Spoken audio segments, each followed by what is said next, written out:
calls? Do we use a company Zoom account, or we have to get our own? I use my own Zoom. I mean, the Okay. Zoom's free.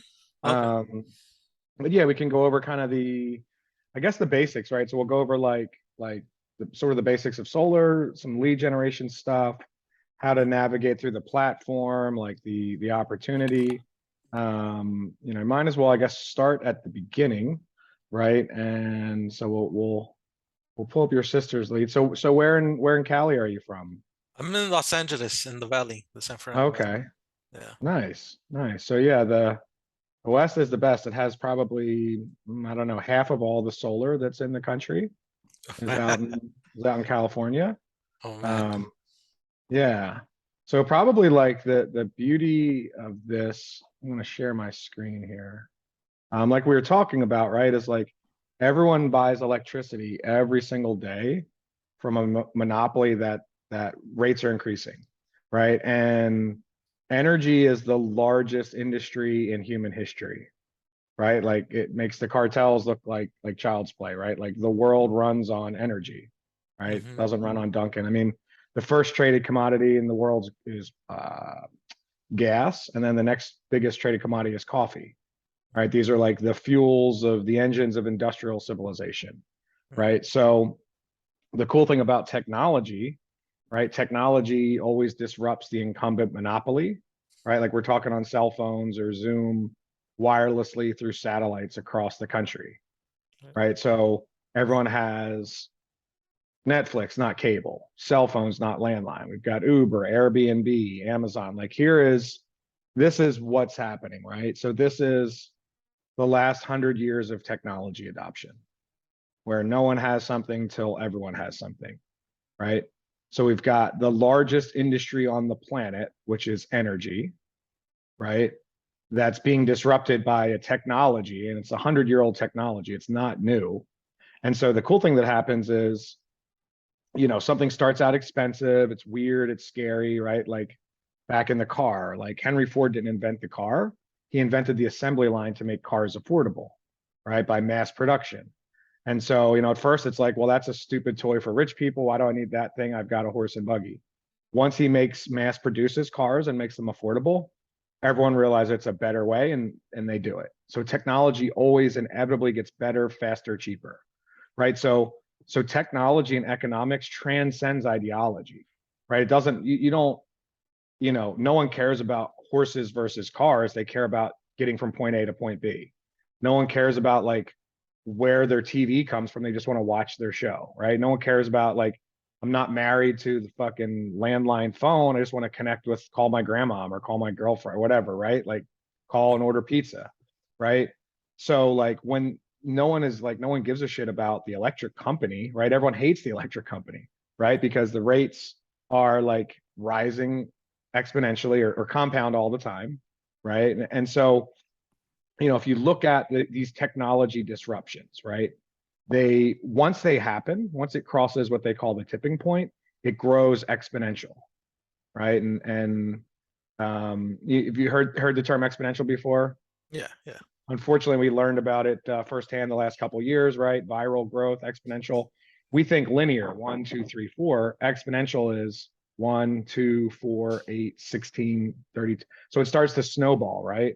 One person in the neighborhood gets solar, then two neighbors, then four. So that's what happens with all technology and also good ideas as well, right? If you look at things like democracy, ending slavery, suffrage, like women being able to vote, civil rights movement, medical marijuana, legal, like gay marriage, like good ideas and good technology. At first, they seem like crazy.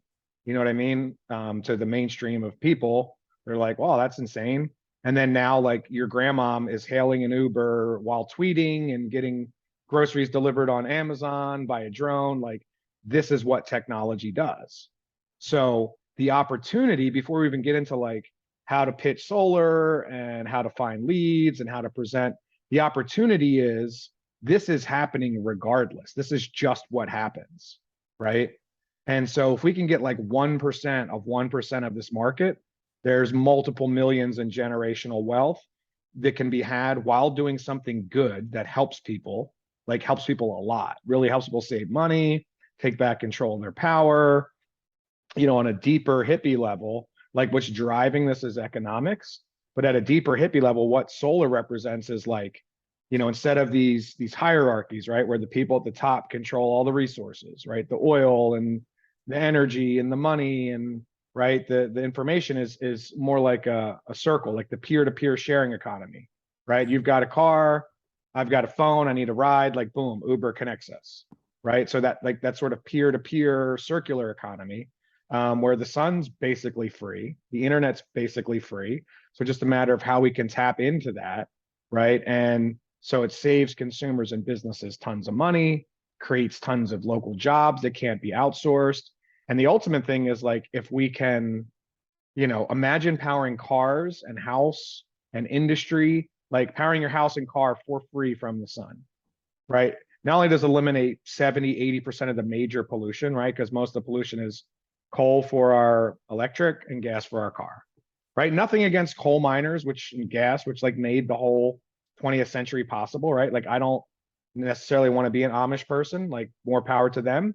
And ironically, a lot of Amish folks have solar on their barns and their buggies, right? So like, you know, like I like modern technology and, you know, plastics and vaccines and chemistry and physics and the internet, like it's all great, right? But like the fossil fuels are going to run out anyway. If you take away the pollution, you take away the geopolitics, right? Like oil is going to run out. Like our world runs on petrochemicals and they're running out. That's literally why we're fighting wars for them in the Middle East, right? Is to control the last bits of oil. The world runs on oil. We're gangsters. We want to control it. Makes sense.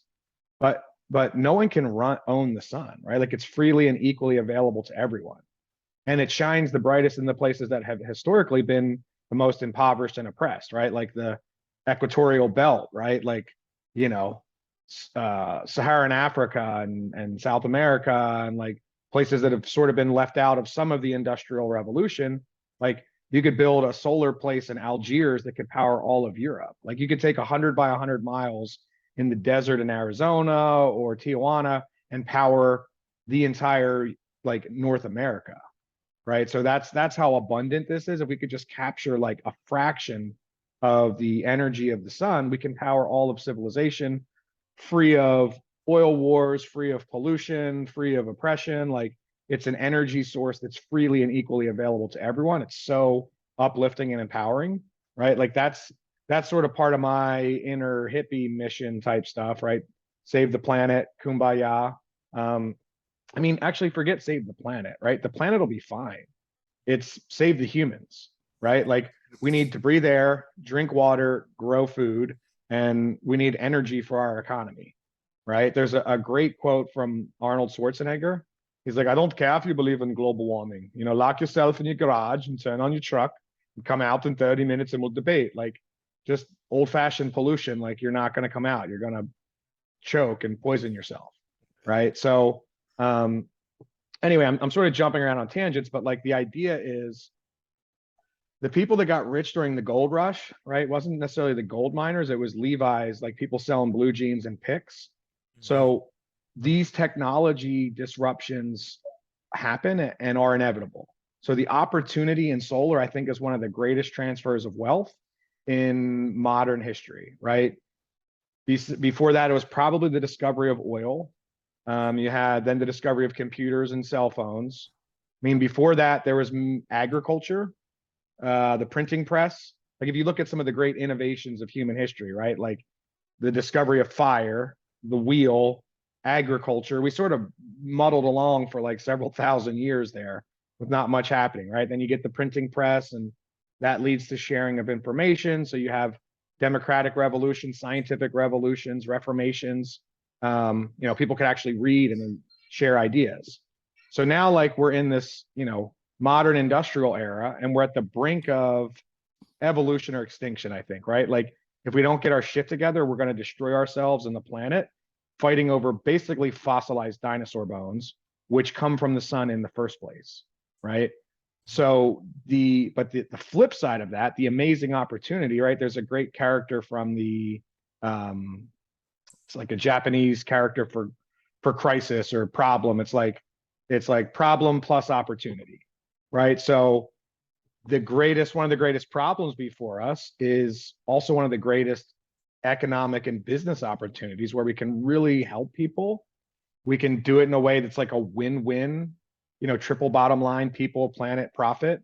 The more solar we sell, the more like we save homeowners and businesses, the more pollution we avoid, the more soldiers we keep out of the Middle East and keep, working in a factory making solar panels or batteries or installing solar panels, right? Like if you take away the money, right, to Saudi Arabia and Russia and just to be clear, right, like I think nationalism is a very childish, dangerous concept that we're seeing escalate to fascism, right? Not to get into like geopolitics, but like I could break bread with any people. To me, there's like one planet, one race, the human race, one Earth, right? I don't see nations, so I could drink vodka with some Russians and smoke a hookah with Saudi Arabians and break bread with everybody. But the people in charge, the Saudi royals that run OPEC and Vladimir Putin and these people that control the oil on the planet that use it to terrorize people. Meanwhile, we're fighting over it and it's destroying the planet, and our oil addiction is financing this terrorism and war. Meanwhile, the flip side, no one can own the sun. It's free. We've had these technologies for 100 years, right? But right now they're at the point where they've crossed that economic tipping point where solar is just simply the cheapest form of energy on the planet, right? Because what we don't think about here, I'll sort of go back to the beginning here, right? We'll go back to the roots, right? You see this here with Thomas Edison. Can you see my screen? Yep. Yeah. So there's options with solar. There's a couple different ways to go solar, right? It's not new equipment. We've had it for 100 years. But one option is we can literally install solar at homes, businesses, schools for free, for zero cost, and then just turn around and offer people electricity at a discounted rate, right? Solar as a service, like switching from cable to Netflix, right? So you don't have to buy a satellite dish or a solar panel, plug into the internet or plug into the electric grid, and Netflix is cheaper than cable. Solar is cheaper than the grid because technology can cut out the middleman, cut out the monopolies, right? So the first thing that comes to everyone's mind, or it should, when anytime someone says free, is nothing's free. What's the catch, right? Well, the sun is free energy. It's why we have life on Earth, right? So the sun shines down, makes plants grow. We can eat that for energy, ferment it for fun after 5 o'clock. That's all that beer and wine is, right? Fermented sunlight, essentially. Even the gas in our car and the coal in the factories, right, is old plants and dinosaur bones. It's fossilized sunlight that we can burn, right, to spin engines and spin. All electric is a north magnet around a south magnet, whether using wind, water, steam from coal, steam from wood, even fucking nuclear, which is ridiculous technology that we don't need on the planet, is heating up water to spin a north magnet around a south magnet, right? The only nuke we need is the sun. The sun is a perfect fusion reactor, right? So that's where all of the energy on Earth comes from. So some of the like the rolling coal people, the tough guys that are like threatened by solar, they think it's some hippy dippy bullshit, or you got to be a tough guy to like it doesn't go vroom vroom and make smoke, right? To like compensate for my small balls and small brain to make me feel like a tough guy. Solar is the most powerful form of energy on the planet. That's like why we have anything, right? So it's an abundance that we're bathed in every day. Like in every day and like in a minute, enough energy falls on the earth to power civilization for like 10,000 years or something crazy. Like we have to just harness a fraction. So this is totally doable, right? So the sun is a free fuel source. The only cost to harness that is the technology, the solar panels, right? And the cool thing about technology, unlike every other commodity, especially finite commodities like a fossil fuels, right? Like coal and gas, there's only so much, and they come from the sun anyway, right? And like I said, nothing against coal miners, nothing against, oil workers. It was oil and coal were a huge upgrade versus like animal power and wood power and whale oil. You know what I mean? It was a huge evolution. The only side effect is it's going to run out. It's finite. It makes pollution, and it's in places or where it's concentrated that people can control it that are typically hostile to us, right? And I throw in like the Koch brothers and Exxon Mobil, like they're almost domestic terrorists in my mind, right? Like they're taking advantage of people as they're like they've known about this data for like 80 years. Like it's not rocket science that like you burn shit and you cut down trees, it's gonna fuck up the environment. Like, right?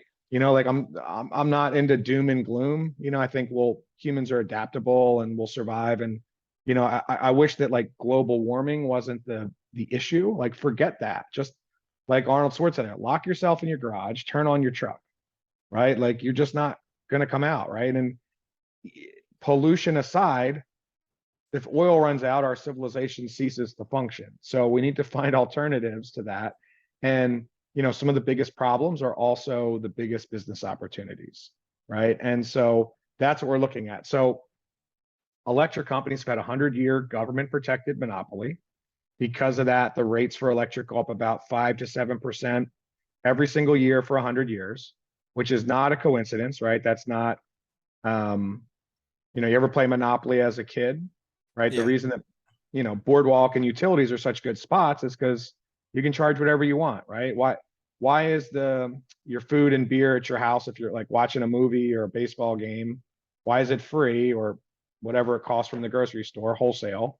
Why, when you go to the movies or the stadium or the casino, can they charge you $15 for watered down beer and popcorn, stale popcorn? Because they can, right? If you want to have air conditioner, you're not going to turn your heat off during a heat wave because it went up 10%. Like and you probably don't even notice, right? Because people are busy about their life. But this is not a coincidence, right? And it was necessary in the beginning, right? In order for people like 100 years ago when the grid was being developed, in order for investors to put the capital up, like millions and today dollars would be billions of dollars, they were like guaranteed a 7% return because at 7% interest, every 7 to 10 years, your money doubles, right? You ever hear the law of 72? Hmm. What's that guy, Buffett? Warren The Buffett. Warren Buffett, the Midwestern Buffett. My brain goes to Jimmy Buffett, especially after talking about after 5 o'clock. But like if you follow Warren Buffett's advice, you can live like Jimmy Buffett, right? And what I mean by that is you can live free, right? So a couple interest points is how they make you pay for your house 3 or 4 times, right? It's how credit cards and student loans, like predatory loans, fuck people over and keep them in debt. Versus Warren Buffett's deal, the law of 72 is you take any interest rate, divide it by 72. That's how long it takes your money to double. So 10% interest rate divided by 72, 7 years, your money doubles. So he talks about the S&P 500 index, right? Goes up and down and up and down. It's like a snapshot of capitalism. So as long as people keep having kids and eating food and having houses and whatever, it's going to go up and down. But historically, one year it's up 30%, now it's down 20%. As long as civilization keeps going, it's going to go up about 8 to 10% historically, right? So that's exactly why this electric rate goes up. Because believe it or not, before recently, with electric and gas skyrocketing, a lot of people were like, "Oh, my electric's not going up. It's not that expensive." I'm like, "Well, here's forget my opinion, right? I'm a big believer that beliefs and opinions, at least mine, don't matter. I like to look at data and facts, but unfortunately, humans, we're not logical creatures, right? So we'll get into a whole other talk about like, I guess like the psychology of sales and persuasion and like ethically persuading people to do things that help them. But like we're not logical. If you look at this logical presentation, you look at the economics of solar, it's a fucking no-brainer, which is why Wall Street and Walmart and all the biggest corporations on the planet are doing solar, right? The only quote unquote green that Walmart cares about is green, right? Cash. So, but people aren't logical, right? People operate out of emotion and fear. And so like, the logical case is a no-brainer. So there's a whole other thing about like there was this one lady, Debbie Dooley, who's some really good stuff. She's like how to connect with traditionally conservative people on solar stuff. And she's like, my daddy was a preacher, and he said people ain't going to hear your message unless you get their butts in the pews on Sunday, right? So they have to be able to hear the message. So that's where I guess we'll have another meeting. Hopefully, more people will show up when it's not last minute about all the different strategies of lead gen, how to connect with people, how to overcome their fears and objections, so you can get to them to sit down at the kitchen table or sit at the Zoom and look at this. And once you look at it, the solar should go from like, that sounds like bullshit. It's too good to be true. Nothing's free. What's the scam? What's the catch? It gets dark at night. It gets cold. That's got to be Solyndra or some kind of commie hippie bullshit. At the end, it should be like, oh, well, that's a no brainer. Why isn't everyone doing that? Like, it's that simple. But that's only a recent phenomenon due to like technology always getting better and faster and cheaper. Right. So I'm sort of jumping off on tangents, but just sort of trying to distill about the last 12 years of solar experience into like a 20-minute talk just to get you some background. But it's pretty straightforward, right? Yeah, Electric yeah, rates go up, yeah. right, every year. Since 2000, it's tripled. Now we're seeing electric rates skyrocket, 70% in Texas, 40, 50% in PA. Why?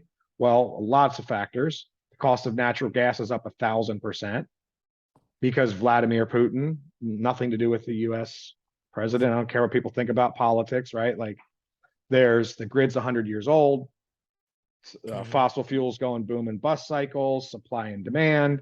There's predatory cartels and mafias and monopolies that take the natural inflation because we had a global pandemic and a global supply chain issues and like global problems. Americans are so myopic. It's like, oh my God, gas is $4 or $5 a gallon. It's like, well, no shit. Like gas is $8 or $10 in Europe, right? Um, the real cost of gas is more than that. Gas was $5. Do you guys not remember the first two Iraq wars? Do you not remember the OPEC oil crisis of the 70s that decimated the whole American manufacturing sector and it's never quite recovered, right? Like we're like a nation of junkies that's crying to our dealer because they raised the price. Like, don't do the junk. Don't buy the fucking foreign oil, right? Manufacture solar panels and electric vehicles at scale in America that we've had for literally 100 years. It's not new shit, right?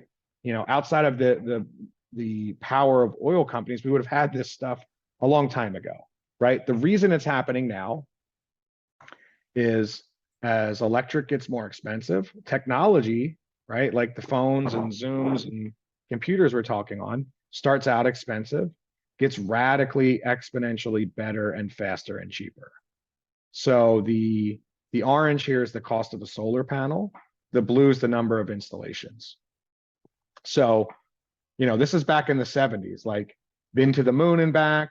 There's literally solar panels on top of the White House. Like, um, none of this is new, right? I always I'm jumping around here, but I always ask older people if they remember where they were when we landed on the moon, right? The reason being, we could not have gone to the moon without solar panels, right? And there's also like very pointed emotional reasons for all of the questions I ask people, right? Like sales is really, I'm sort of going to jump to another one too.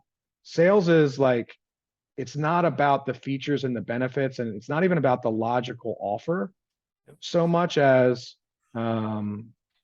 it's about like connecting with people on like a deep human level, right? So it's like, so you want to, like, if I'm meeting with a customer, it's not like this. I'm just sort of trying to just brain dump a bunch of information to you. But with about customer, it's all about developing rapport, right?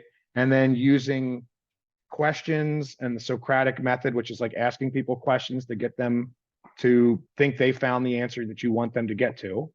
And then also storytelling and analogies, right? Like selling is storytelling, not telling. We think we're this advanced 21st century because we have iPhones or whatever. Like we're primitive cave people. We've been Homo sapiens sapien for about 200,000 years, give or take, right? For that, 98% of our time, we were hunters and gatherers. Agriculture is about 10, 12,000 years ago. That's about 2% of our time as a species. The modern industrial revolution, 1850s, 60s, right? Steam engine, that's like 0.02%.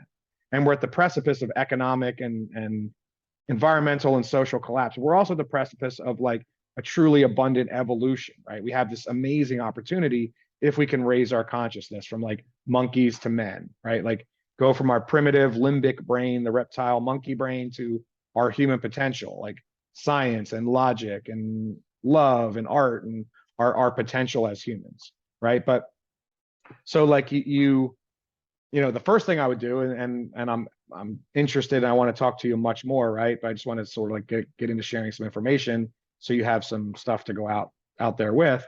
But the most important thing was just be like to connect with them on a deeply human level and like to be confident and the authority, like and establish that authority because people unfortunately obey authority, right? Like there's studies of a dude in like a white lab coat with a clipboard and like there was someone behind, I don't know if you heard about that Stanford experiment, somebody behind a wall and there's someone in a white lab coat tell them to came up and they had like 1 to 10 on an electroshock Oh and yeah, they yeah, told I've them to heard of it. keep turning the dial up, you know, and at like 1 or 2, it's like, ouch. And then like 7, they're screaming bloody murder.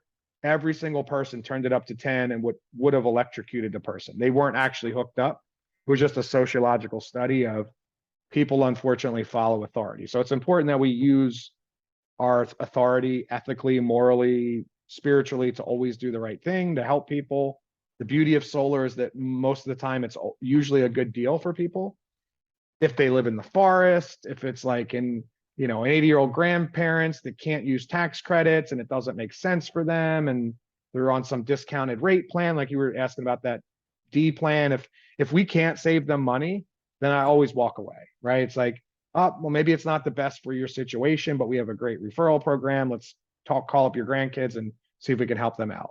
But the good thing is it can like help almost everybody you meet out, right? So anyway, I'm digressing off Mhm. of tangents, but the idea being like to when you meet people, be the authority, take charge. Here's what's going to happen, right? You set like almost like a lawyer, like I'm making a case, like here's why we're going to go solar. Or like when you in high school and you used to have to write an English paper, like here's my thesis. You should go solar. Here's my supporting evidence, like points A, B, C, economics, blah, blah, blah, blah, blah. Here's the technology works. It's mature military technology.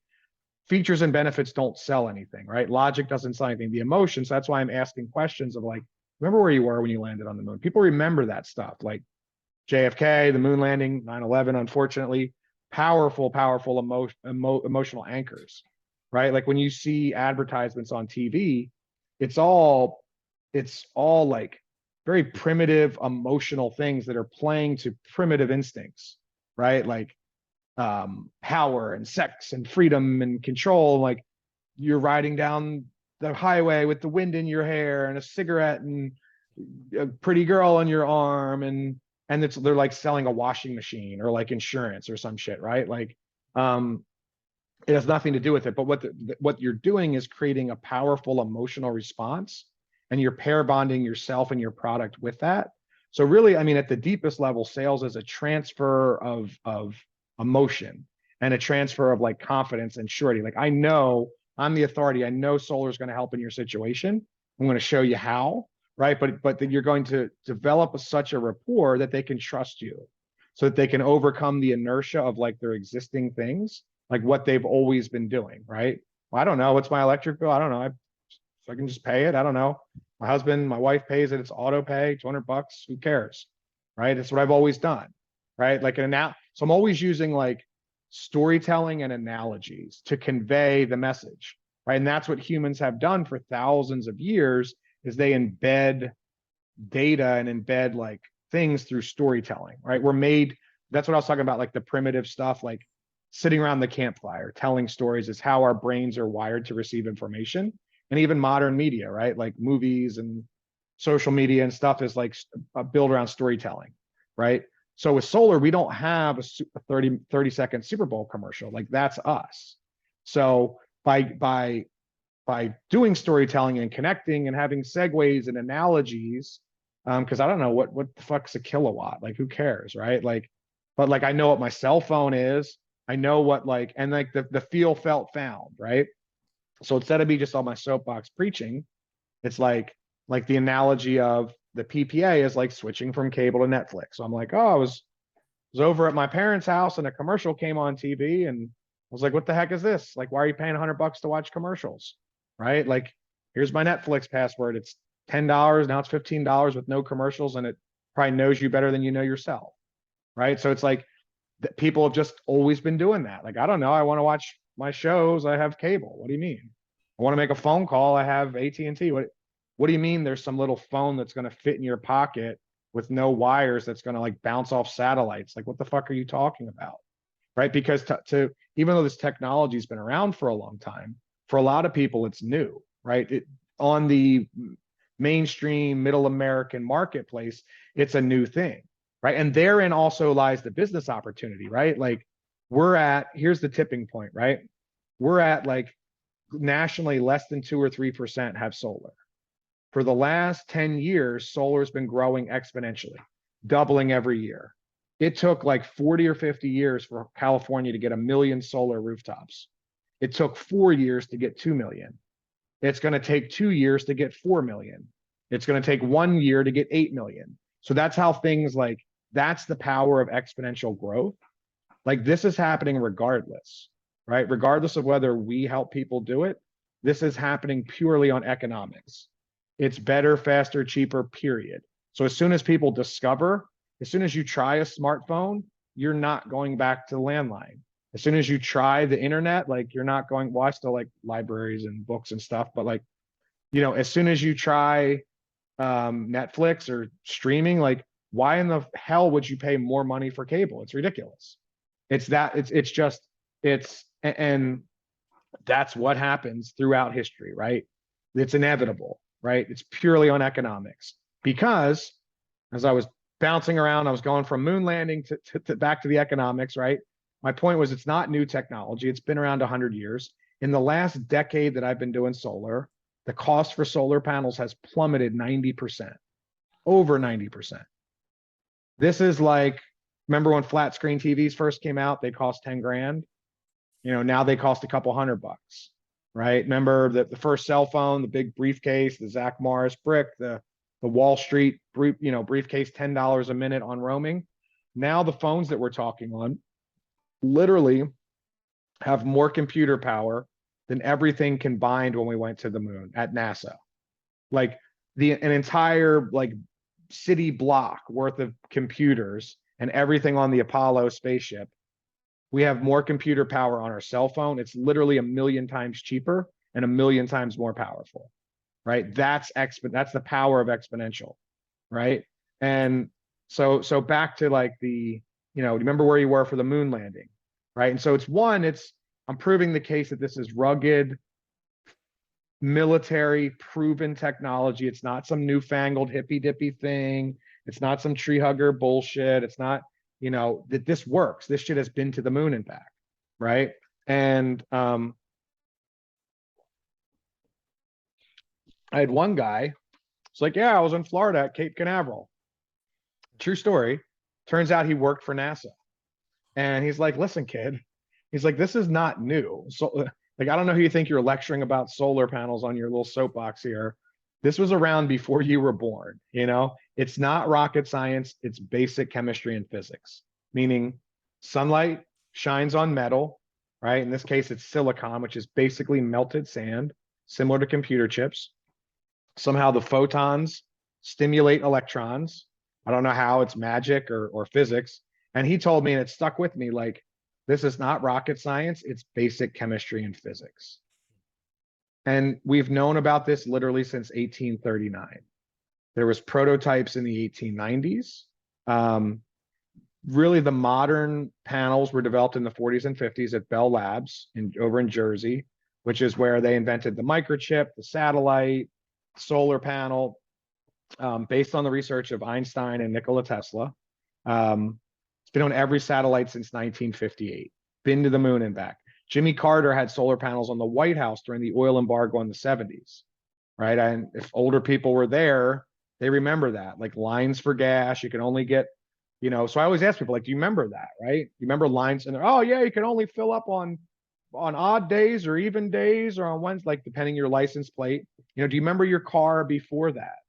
You remember your car after that? Because it's real, America is a car country, right? It's part of our ethos of the open road and exploration and mobility and Jack Kerouac and Walt Whitman, like that pioneer wagons west, right? The Oregon Trail. Like that's one of the things I love about America is like we're a bunch of crazy dreamers from all over the planet.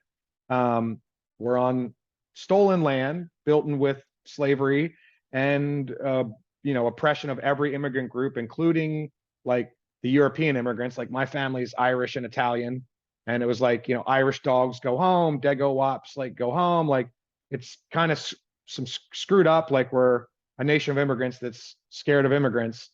To me, that's our best part. One of the best parts of America is we're all the dreamers and freaks and rebels and outcasts of like we don't want to live in a monarchy. Like we want to do our own weird religious shit. Like leave us alone. Um, they get over here and then we like, all right, well, we want to go out west where it's wide open in a wagon. And we get to the edge of the country. It's like, all right, we're going to shoot off and go check out the moon. Um, but like that sort of pioneering spirit, right? But so I always ask people some pointed questions that are desired to elicit an emotional response that they remember, right? Especially like if when we're going through and like signing credit, you have to put like your birthday and your social security. I'm always asking a question based on their birthday. Like, oh, did you saw the Beatles or the Rolling Stones? Like if they're older, right? Oh my God, 1962, you were 5 when we went to the moon. So then it's not like an awkward thing while they're like giving you their name, rank, serial number. They're like thinking about like some happy memories, and it's not used to manipulate them. They're already into signing the you never sign a contract, by the way, right? You're always authorizing the agreement or initialing. Semantics matter. Like words have power. They're like prayers or incantations. So using the right words and the right tonality and the right speed and matching their body language, matching their tone, right? Like I would never conduct a Zoom sales appointment like this, like like it'll be all about like, oh, hey, what, remember your first car? I remember waiting in line. Oh, my dad had a Plymouth, do remember the cost of gas for your first car? Imagine if we could lock that in 1970 or 1980 and it would never increase again. So sort of like using questions and stories and analogies to plant little seeds to get them thinking about something in a different way to also hopefully elicit some kind of emotional response to cause them to have enough emotion and enough trust to overcome their inertia of doing what they've always done and their fear of being taken advantage of, right? Their home is their biggest investment. It's their castle, their cave. And everyone's been screwed over and over, right? People are used to getting taken advantage of by their boss and a sleazy used car salesman. And sales has this kind of reputation of like some people, it's like, someone, timeshare, reverse mortgages to elderly people, like shady shit. So it's important to me that this is like ethical, moral, like we're doing something that helps people, right? But people are skeptical and they're rightfully skeptical. Like what do you mean it's free? Like, what the hell are you talking about? Nothing's free. How does this work? Right. And it's like, well, the sun's free. We can have these programs and we'll get into how that all works, right? Because nothing actually is free. But like dogs right away will come up to you and they're going to sniff your dogs are going to smell you to smell your pheromones, right? Are we going to fight or be friends? Right? Are you going to you're knocking on my door, you're calling my phone, we're on the computer, however we're meeting, right? Like, can I trust you? Or are you going to like trade poison berries and burn down my village? Right? Like that's people dance around it. Like, oh, what sports team do you like? Where'd you go to high school? Like we're tribal animals. Unfortunately, I hope we can grow to have bigger and bigger tribes, like to include all of humanity in our tribe. But that's what a lot of that's dancing around, right? Like, oh, you like the Eagles, I like the Eagles. Oh, we can trust each other. We're in a tribe together. So that's in like the discovery and rapport building. Like take things like 2 and 3 steps deeper than just like sports and weather, right? When you're connecting with people, like connect authentically. Like, oh, tell me all about that, right? Like that's interesting. Like, tell me more. Like, what are you passionate about?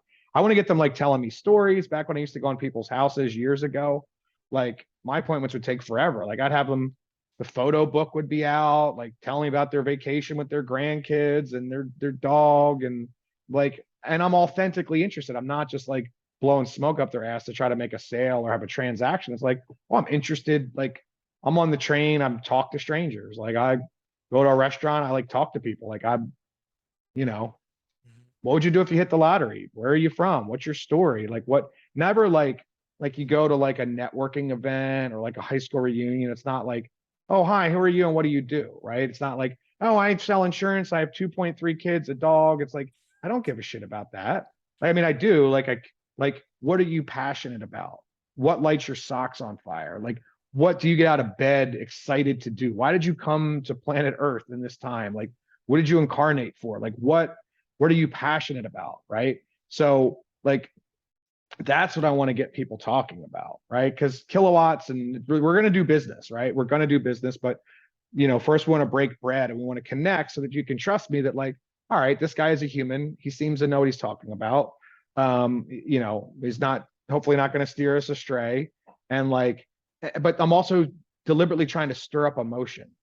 Like, and that's what advertising does. And not to be crude or gauche or whatever, and because we're gonna post it online and stuff. So I want to be like super respectful, but I mean this in a respectful way that in a lot of ways, like sales and seduction are very similar, right? Like you're creating this emotional response, you're telling a story, you're asking, it's all about them, right? So when I'm meeting with someone, I'm not like jibber jabbing like this. It's all about, well, tell me more about that. Tell me about, oh, that's interesting. Oh, I'm like, want to get them talking all about, yeah, I do remember lines for gas. Oh, my dad we had this big Buick and geez, and then we had to fill it up. And then after that, we got a Pinto. And I was like, those are great appointments when it's like, they're telling me about their fishing trip and how it's connecting. And so, that to me is a bigger part of it than features and benefits. Like a lot of people you'll meet, they'll just go right into like, oh, well, we have this panel, it's 400 watts and blah, blah, blah. It's like, no one gives a shit about like that matters, right? The equipment, the warranty, all of that matters. The numbers matter. But the deeper thing is getting them really to a transfer of energy and a transfer of confidence. Basically, we're getting them to drink the Kool-Aid, to think a new way, to embrace that this is okay. I'm going to take the leap and I'm going to embrace this. I'm going to take action and try something new that I may be scared of, right? But that, okay, this is, and that's why I'm talking about, like in real life, I never like name drop or number drop. Like I think it's tacky as fuck. Like I used to live out in, I got started doing solar like 11 or 12 years ago in Maui, out in Hawaii.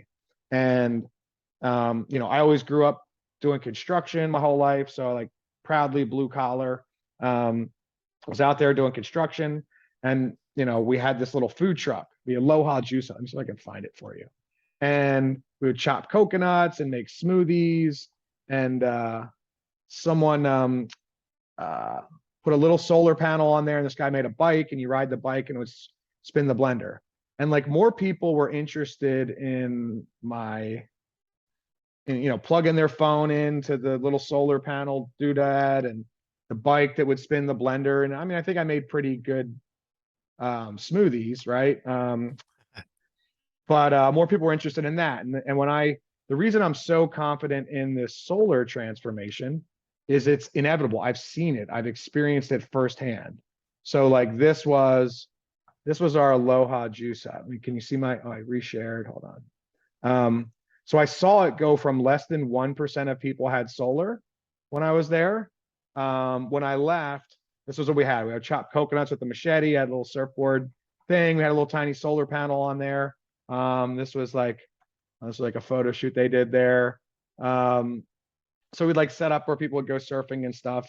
And like less than 1% of people had solar when we first started doing this. You know what I mean? Like some guy paid me like $10 an hour to go knock on doors.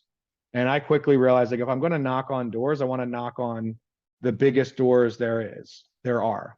So I started like, working at the big resorts and the Whole Foods and the Costco's and all the big companies out there. And that's like, I saw it firsthand go from less than 1% of people had it to, literally when I left, it was like, then it was 5%, then it was 10. When I left, I think it was like 15% of every home and business had solar, right? It was Yeah. this phase right here. And now Hawaii's 20 or 30% of every home and business, their target is to be 100%, right? Now, there's a great thing that, Hawaii is a postcard of the future, right? The the grid parity was reached there earlier, meaning they had the most expensive electricity in the country. So it was like Mhm. 40 cents a kilowatt. And they didn't have coal or gas. It had to be imported from shipped on tankers, right? Because they're an island in the middle of the ocean. Mhm. And so the economics made sense there before other places. So, um, I came back to the East Coast and my granddad, who got started doing like door to door sales, he, like, I kicked out of school in like seventh grade in the 40s and doing home improvement and worked his way up to become like a VP of sales and like, like just like the guru of like of sales. Mhm. And he was like, listen, kid, like if it happened in Hawaii, maybe it's a one-off. Like maybe California, okay, maybe it's some rich hippies. But like if the top people going solar in America are Walmart, Target, the bougie Walmart with your pinky out, Prologis, they're the biggest, one of the biggest real estate trusts for Apple, Google, Costco, Amazon, right? The US military uses the most energy on the planet. They also have the most solar. The Pentagon wants to be 100% renewable as soon as possible. And nothing to do with tree hugging or the environment, unfortunately, but it's about national security and energy independence. The grid's been hacked several times. The grid's 100 years old.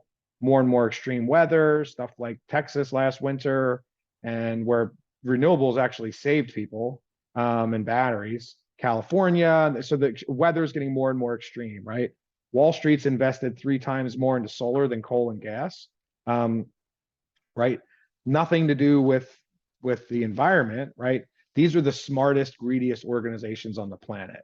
Like there's people crunching numbers and looking at spreadsheets. Like these are the people that are just logical, right? It's not an emotional decision. It's ROI versus RIRR, right? Your ROI versus your internal rate of return.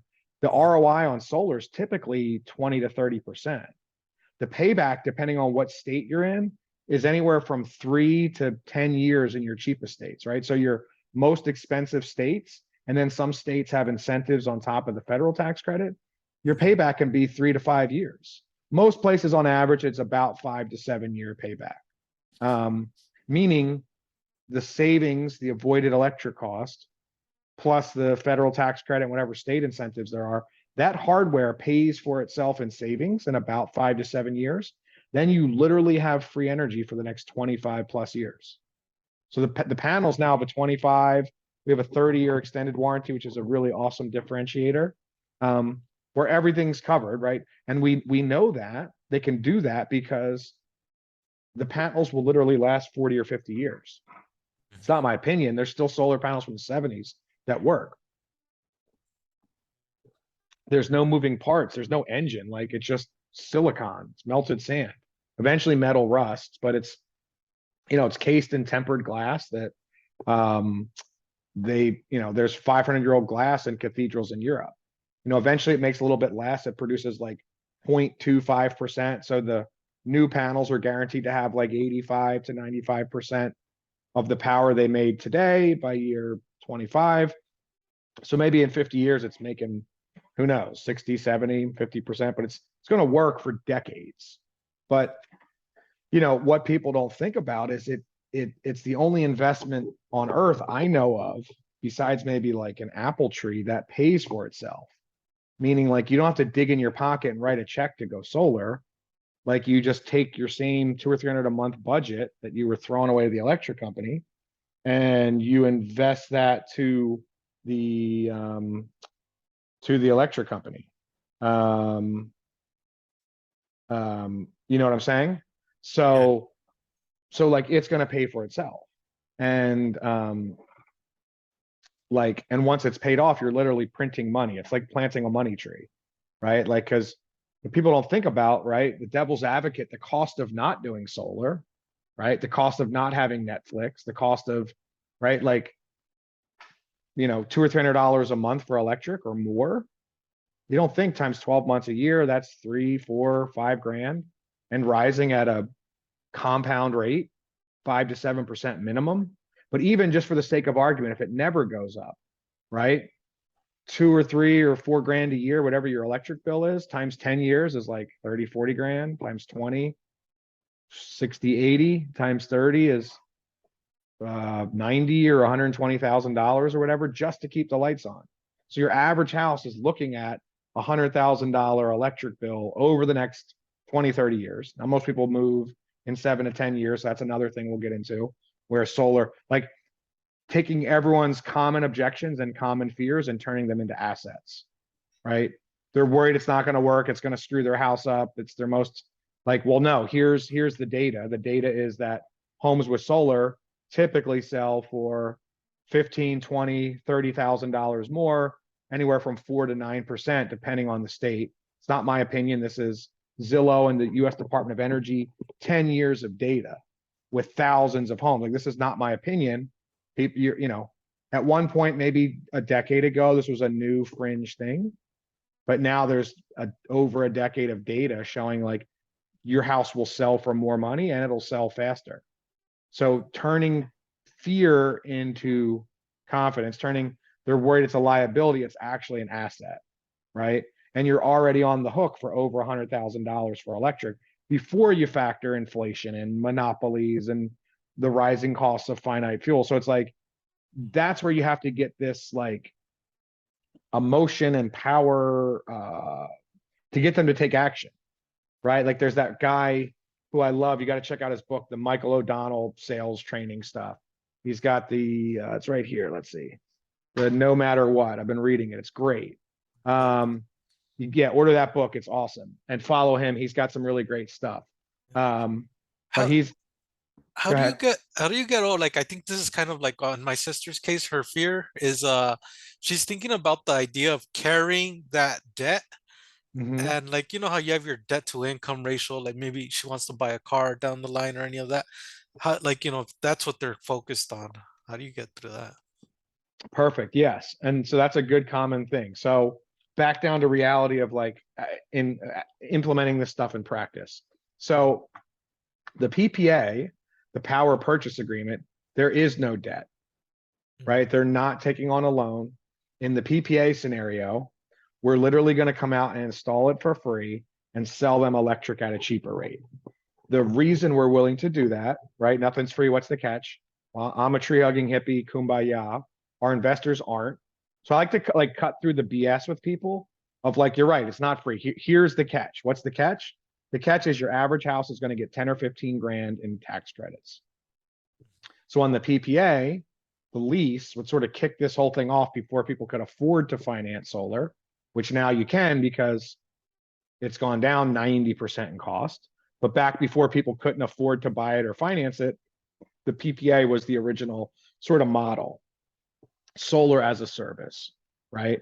You're not buying a satellite dish, you're plugging in and plugging into Netflix. So the way that works, it's a win-win scenario. All right. So the way it works is our investors are going to buy the panels, install it for free. The reason they're willing to do that, they're going to get your 10 or 15 grand in tax credits. That's their greedy, selfish, self-interested motivation because people are skeptical of altruism, unfortunately, and probably rightfully so. Like, what do you mean you're going to put on my house? Like, get the fuck out of here. What are you talking about? Like, why would they do that? And I'm just straight up. They're not doing it for unicorns and butterflies. They're doing it because they're going to get a $15,000 tax credit, and then they're going to turn around and sell you electricity. That's their business. They're going to become your electric supplier. The benefit to you is they're going to sell you electricity at a lower locked-in rate. So you don't have to buy any equipment. You're going to save right away, immediately, day one. The biggest thing is we're going to lock that lower rate in to protect you against inflation. So the electric rate is going up every single year, right? We're going to lock you in. So the analogy I say to people, right? The storytelling, question asking. What if we had a time machine? The new electric DeLorean. I don't know if you saw that on the Super Bowl. 1.21 gigawatts, lightning in a bottle, flux capacitor. We go back to the year 2000. Gas for your car is $1 a gallon. What if I gave you a gas card for 95 cents forever to Wawa? So we have Wawa around here wherever they're at, I bring it up. Like if there's like a local gas station or whatever, like some people are kind of like loyal to their like territorial gas. There's like in Pennsylvania, there's like Wawa's on the east and Sheetz is on the west. And Never it's heard like, of either. Those. Yeah, it's like one of those, but people are like, oh my God, these people have much better sandwiches or hoagies. And Oh, okay. it's another little icebreaker, another little like, what football team do you like? Like, you know what I Yeah. mean? So I don't know if there's something like that in Cali where it's like, Okay. you know, or if it's just like 7-Eleven or whatever, right? But like, Yeah. you know, but it's one of those things that it's a regional thing, right? So know where their region's from and have regional things that connect, right? If you're talking to somebody from New Orleans, like, oh, what's your favorite gumbo or jambalaya, or where's the best spot to get the hurricane daiquiri, like whatever, Yeah. right? Something Yeah. that, you know, but whatever, right? So the math is year 2000 gas is $1. What if I give you a gas card for 95 cents forever? Mhm. And that's what the PPA is for most of the country. It's like a tiny discount, right? Well, Mhm. big deal. Who cares about a nickel? Like I'm busy. I don't Mhm. have time to worry about a nickel. Who gives a shit? Well, we Mhm. look at your average electric bill and they're using 10, 20. I think your sister's using like 30,000 kilowatt hours Yeah. Yeah. a year, a lot. So a nickel cheaper times 10,000 kilowatts is 500 bucks, times 20,000 is $1,000 bucks. In your sister's case, a nickel cheaper would save her $1,500 year one. Most people, it's thinner margins because California has really expensive electric. People in the South or the Midwest have like, it might be 15 cents and we can get them 12 cents or whatever. It's like the point you're making is like, it's a small it's a, maybe it's 10, 20, 30. In Cali, you could even maybe get up to 50% discount. Like if someone's paying 30, 40 cents, you could get them 15 cents and cut their bill in half. Most places it's tighter. So you're in one of the best markets in the country. Um, but even if it's a nickel, all right, it's going to save you a couple $100. That's cool. But that's not the big savings. The big savings is compound interest, right? Remember and I always do that deliberately. It's kind of cheesy, but whatever, like Buffett. I want them to say, Warren, but oh yeah, I'm thinking about Jimmy Buffett. Ha ha, right? Like it's stupid and cheesy, but like, I don't know. It's like some little one-liners, but I'm trying to impress because I didn't learn this in high school. I wish I would have. Maybe I wasn't paying attention. But this compound interest, this is why this matters, right? This is what Einstein called the eighth wonder of the world. This is literally like I saw something like a meme on Instagram. Like if you put $2,000 in an S&P 500 index when a child's born, and you never touch it again, and you get 7 to 10% interest, by the time they're like 50 or 60, it's literally over $1 million. Like it's crazy how it snowballs. Like so, literally, a few interest points will literally make you pay for your house 3 or 4 times, or make keep people in fucking school debt, which is absurd, right? Like Europe, like you go to your taxes pay for your school and they have smart, educated people. So you don't fall for a fascist, orange faced fascist cartoon carnival barker, xenophobic troglodyte. Like educated people won't fall for that bullshit. Although in Europe in the 30s, they fell for the same thing, unfortunately. So, um, but anyway, this is what electric companies are doing. So if the electric company is doing this, right? Minimum 5 to 7%, much more recently, and you're locked in. And silence and pauses, and like uncomfortable pauses, like when you ask a question when it comes time to sign Yep. stuff, like that's really powerful too, Yep. Yep. right? Of like, um, I'm Well. the talker. I'm always just like whatever. So, but now your saving starts to snowball, Yeah. right? So, now it's 20 years later, and people can relate to this, especially with the pain at the pump right now. Mhm. People can relate to now gas is $5, $6 a gallon. In Europe, it's $8 or $10. I don't know how the American president made gas $10 in Europe, but it's definitely his fault. Because I watch Fox News and I'm angry and misinformed. It's not OPEC. It's definitely not Russia and like skyrocketing the cost of natural gas. Um, but whatever gas is, it doesn't matter because you're at 95 cents. Or if you're really smart, you have solar panels and electric car and you never buy gas. Yeah, those So pauses will do it so good. what's that? Those pauses that will do it so good on this point. Yeah. So And this is, yeah, at go this ahead. part, do you kind of like give them an A or B? Which route do you want to go, or do you kind of wait for that? Yeah, so that's I introduce everything, and there's a lot of people that like hate on the PPA or whatever. Like, oh, it's way better to own it because most people might not have, they only have one or the other option. Mhm. I'm like, um, I'm agnostic. So whatever's best for the homeowner. So the PPA 100% of the time is better than being with the utility, right? This will save the average person 20, 30, 40 grand. You can get like a calculator of like utilities 15 cents, you're 12 cents. They're going up at 5%. We're going up at zero. Over time, that literally adds up to like 20, 30, $40,000 conservatively. They never spent a dime. They just locked in a discount. Awesome. What's the catch? The only catch here is the investors are going to get your tax credits. Yeah. You're going to save way more, 3 to 5 times more if you can own it. So option two is um, you can buy the panels. We're going to finance them for you. We're going to set up a payment plan where the cost to own the panels is about the same or ideally less, maybe a couple bucks more, hopefully a couple bucks less. Um, you're going to get 10 to 15 grand in federal tax credits. You're going to get whatever state incentive. We can stretch it out in all different kinds of financing arrangements to make the lowest payments on average, depending where you live, the Mhm. utility, the state, the amount of sun, if there's shade, but on average, about 5 to 7 years, give or take. Some places with cheaper electric, it's longer. Some places with more expensive electric, it's quicker. That'll pay for itself. Once it's paid off, you have free energy. So what was your sister's one? I'll pull that up and we'll look at that one. Yeah, Janet. Janet. Let's Yeah, see. I mean, Let's see. just give me like 1 minute. I'm gonna go. I'll come right back. Yeah. Yeah. Um, Janet Leon. Leon. Janet Leon. okay, so I'll pull her up. And Yeah, one I'll of be. our, it looks like someone else wants to log on. Let's see if we can get them. All right, I'll be right back real quick. Yeah, take your time.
Hello. Okay. So now Alright. can you see Janet's house? Or Uh, Janet's, I see the graph breakdown. which one did I share with you? The blue, the solar report, solar offset. Oh, okay, I shared the wrong one. Let me see who that is. That's Jeff Novicki. Is that what you see? Oh no, that no, my sister's Janet. I know. Okay, so that's the wrong Yeah. one. Oh Let yeah. me see. Yeah. Going to.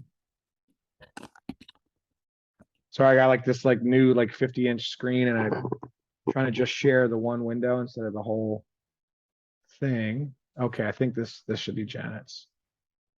Okay, now do you see Oh yeah. Janet? Yeah, that's it. Okay, so um, so what we do is we like plug in their electric bill, pull up their house on the side. Well, that's a big house. It's Uh, a, there's an AD, the back, it's a back house. In California, we okay, call them additional dwelling unit, ADU. okay, So she has tenants living there. Both houses, her house has a central and the back house has a central plus a mini split. got it, And got it, yeah. And got of it. course Perfect. there's the pool.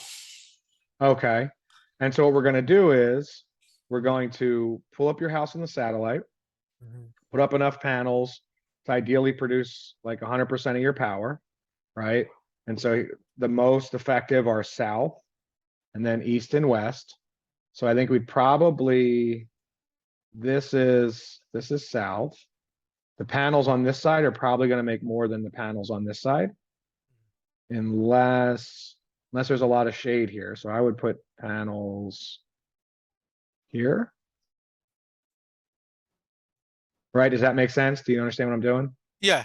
Yes. Yep. So we're in the north hemisphere. Sun rises in the east, sets in the west. Mhm. Um, so the panels here are going to make more than the panels here. These are both good. I mean, it's wide open, but these ones are going to be make a little bit more.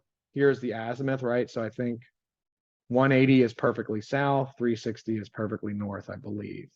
So 229 versus 49. So yeah, this is more south, southwest, northeast. So we're aimed for, in most places, 100% offset, 95 to 100. California has time of use where they charge you more throughout the day. So you want to aim for like 120, 130% offset, depending on, each utility can be a little bit different, but as a general rule of thumb. Um, oops. Like New Jersey, you can only do 100%. There's weird ones in Arizona, where in Texas, where it's not. This is all based on net metering, where you get a 1-for-1 credit for your energy. A lot of the utilities are fighting this. That's why batteries are going to come into play and be really important. Um, but for now, I'm going to aim for between 120 and 130%. Okay. Oops, shit. The front roof, is that the most efficient one? Like, because I was looking at her roof today and I was like, oh man, this will be like a lot of panels. It'll, you could see it's really slanted, so I don't know if she's gonna mind if it points at the street so That's much. an yeah. So you're going to have like 5 common objections with a lot of people, right? Yeah. Um, Nothing's free. What's the catch? The aesthetics. What about my roof? What if I sell my house? Mhm.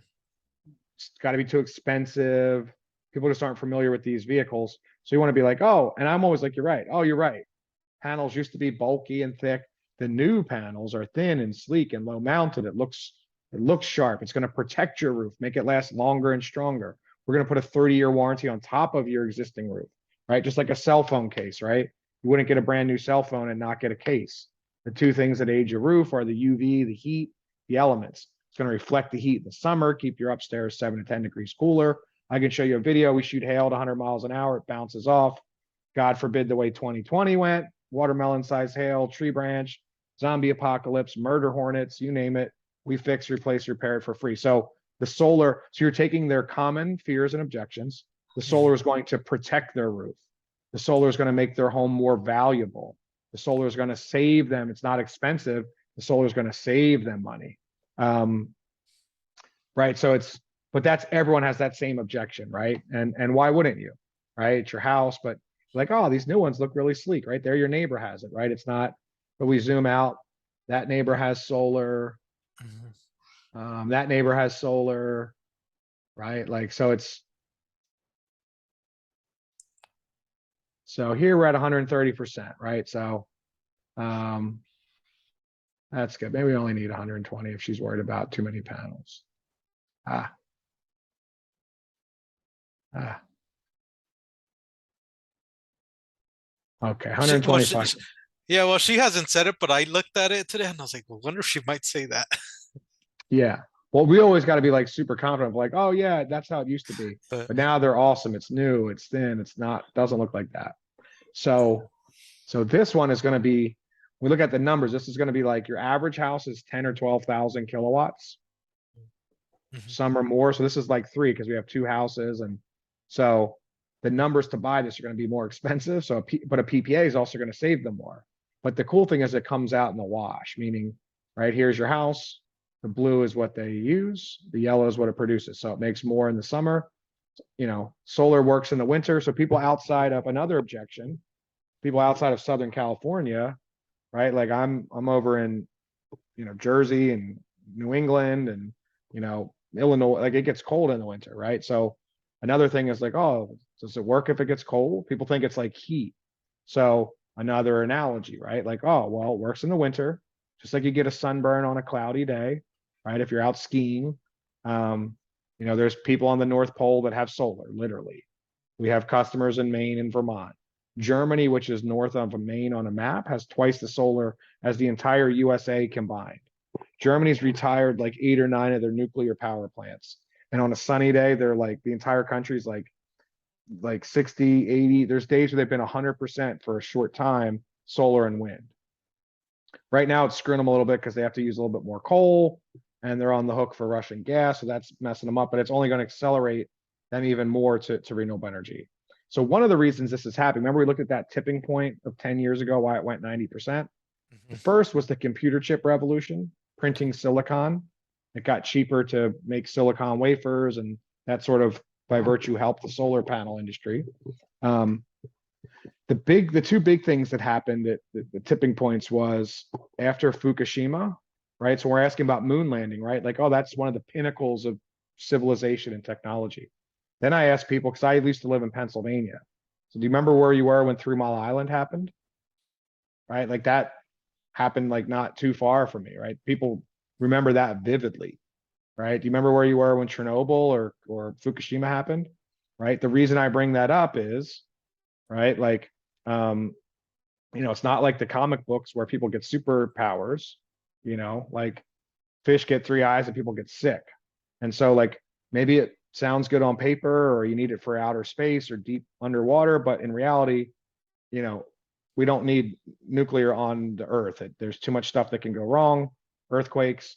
Um, so, after the Fukushima meltdown in Japan, Germany outlawed nuclear power by 2020s.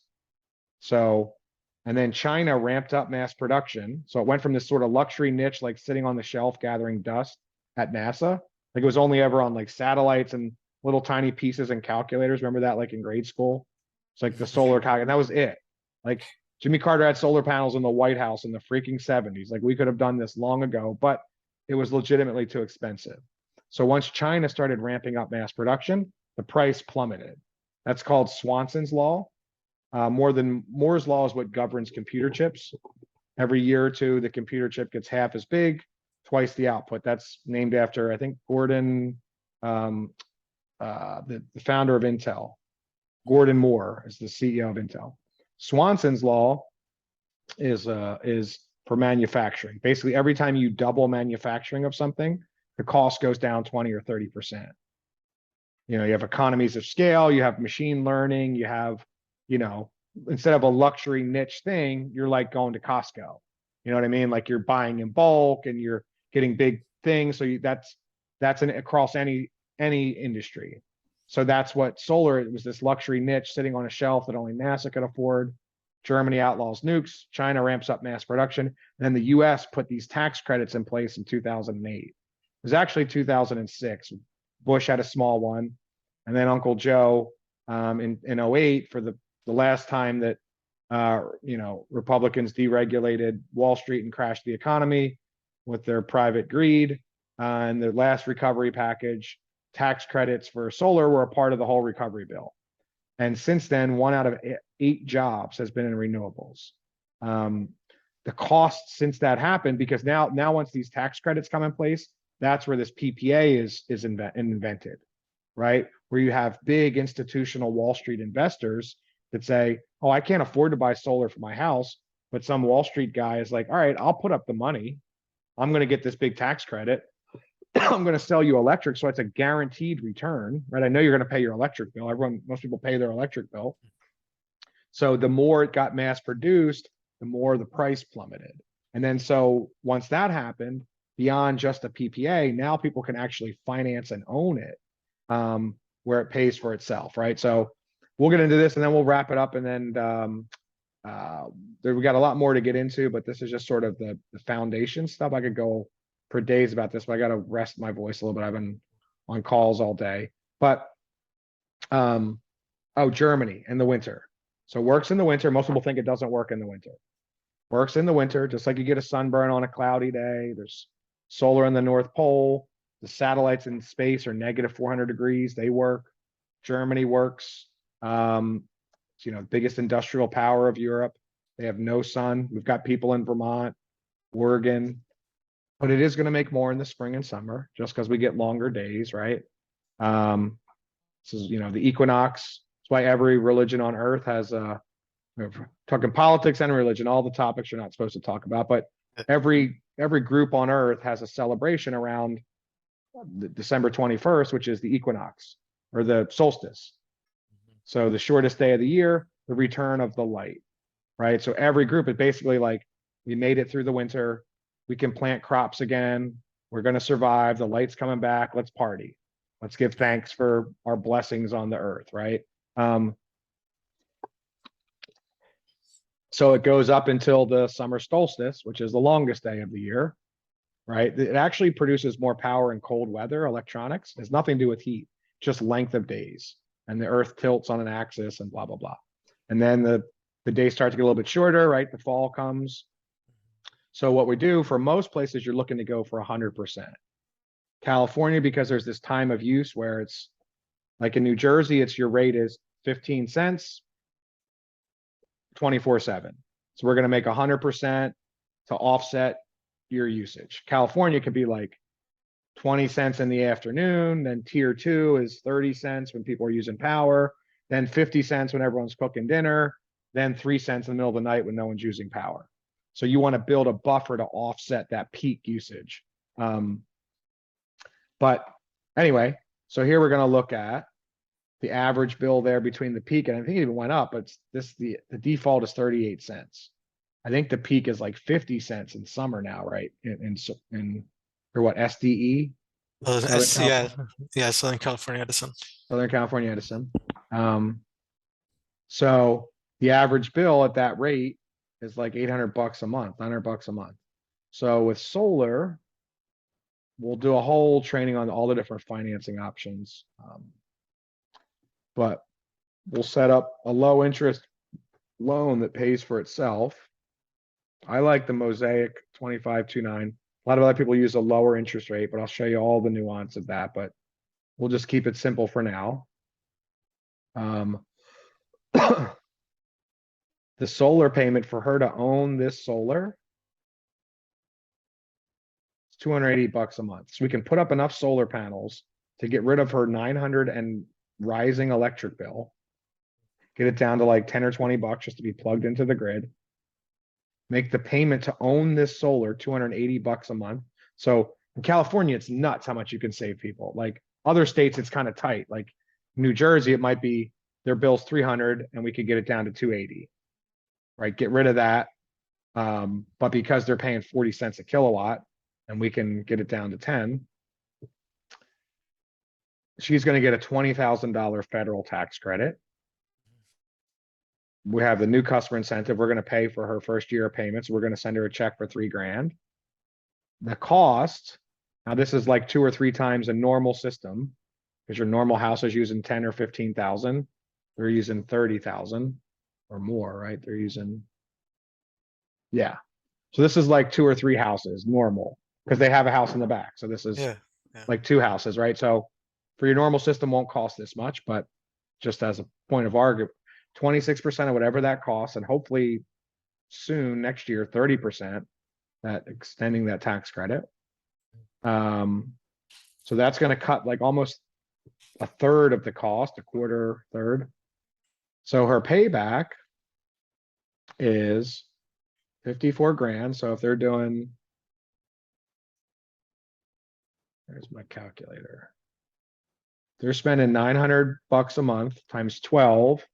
That's what? Shit, almost 1,000 a month. Are they spending fucking No, they're 10? right now for summer. She says it's like 700. Okay. Yeah, So maybe but we she can says lower. in the winter she like she says it's ranging like between $400 to $700. Okay. So maybe 38 cents is a little aggressive. So maybe we'll go, well, do you know how to calculate that? We'll look at her electric bill or Yeah, I just did whatever was in the computer. I Whatever got it. was, yeah, I didn't mess with that. Got it. So whatever her electric bill is, let's see, do you have it uploaded? Let's see. Yeah, it's in there. I'm going to share my whole screen. So let's see. Um, Might be a little confusing when I share my whole screen. So here's her design. Here's that. here is, okay, so to calculate what she's paying, I'm gonna look at her. Oh, and she's only using 27,000, not 30,000. Um, This is assuming I okay. calculated everything right. Because there was like, because she just moved into this house about a year ago. Okay. There's a weird one of the lines on the graph isn't there. So I just kind of like averaged the like, oh, Got it kind of. down here. Yep. Okay. So the way you calculate the rates, you can see it goes on peak in the summer is 25, 25, off peak's 14, then 27 for this. So there's generation and delivery. So fuck, dude, they're paying 27 cents for generation to make it, and then 25 cents to ride the wires. That's nuts. That's the Well, highest in the country right now. So the math we're going to do is we're going to take the total amount for electric, which was 733, divided by how much they use. So that's, where'd my calculator go? Oops. yeah. I'm only just still seeing the graph here. Can you still see everything on my screen? No, all I see is the graph over here. The your payment, your solar payment. Oh, I want to share the whole thing. Hold on. Oh, I want to share whole desktop. You see everything now? oh yeah, yeah, I see it Okay, so here's our electric bill. There's the proposal. Then you see my calculator. now. So to calculate how much she's doing, we're going to take the total amount paid, 733.92, divided by the number of kilowatts, 24, 25. So her average is 30 cents a kilowatt. Yeah. Okay. Technically, we should back out the basic charge for being like technical about it. Hmm. So we should take 733 minus 12 bucks just to be official about it. Um, just to show you so you know you're doing like just the right way. So Yeah.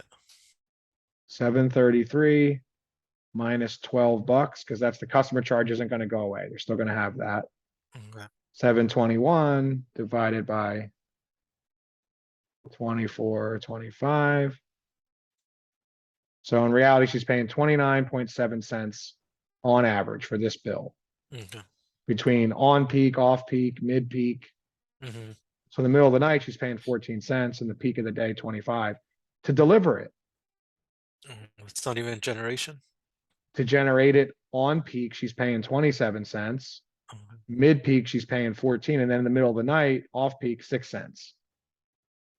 Right. So that's why we have some extra to block all that. Right. So and they're already paying for that. Like you're paying for nuke decommission, they're paying for public purpose, they're paying for the wildfire, like for their screw up. Um, Mhm. so anyway, so her actual rate's 30 cents. So we're going to go over here. We Yeah, can adjust. when there's fires around here, they actually cut off our power, or when it's Yeah. windy. It's so So now we annoying. have batteries. Yeah. So instead of 38 cents here, um, and it just went up to 52 cents for on peak, but so we'll put 29 cents in here, right? Can adjust it. So that makes our average bill 668, which actually it should be, well, that's the highs and the lows, right? So between high summertime down here, it's probably, so it's 750 here, 3 or 400 here. So for the year, that's her average, right? Make sense? Yeah. So we're still cutting it more than half. Hmm. Um, so this is a 25-year loan. Um, so we could save her even more, right? So to figure out the payback, the loan amounts for 78 grand minus 26% tax credit minus our first year payment. So to calculate the payback, we're going to do her average annual payment, which is, we'll call it 691 times, and you also, I think you put 34,000.